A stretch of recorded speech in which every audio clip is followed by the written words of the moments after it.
Once was a dear little maid with beautiful baby blue eyes. Of men she said she was afraid. I'm afraid that this maiden was wise.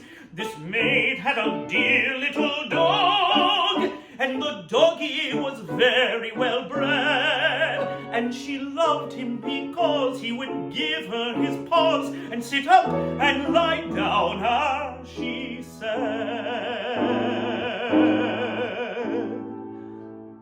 Now the men despised the doggy, and the dog despised the men. For the maid would play with the dog each day, but she would not play with them.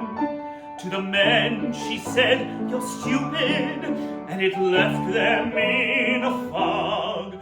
"For you see," said she, "if you must love me, you will have to love my dog."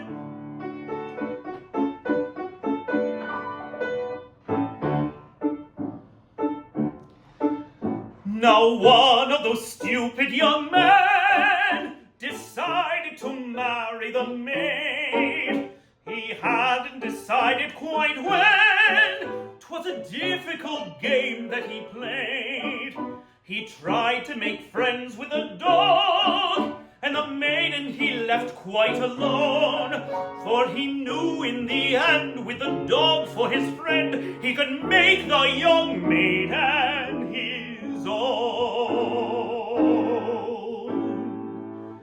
Now the man, he liked the doggy, and the dog, he liked the man.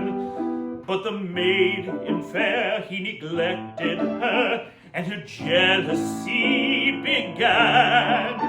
Then he gave the dog a collar, but the maiden said, "You see, that a collarette would not suit my pet, but you might give one to me."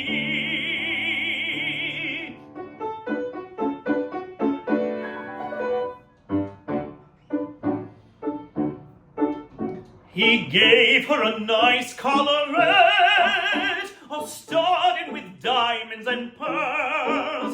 He seemed to entirely forget how perverse is the nature of girls.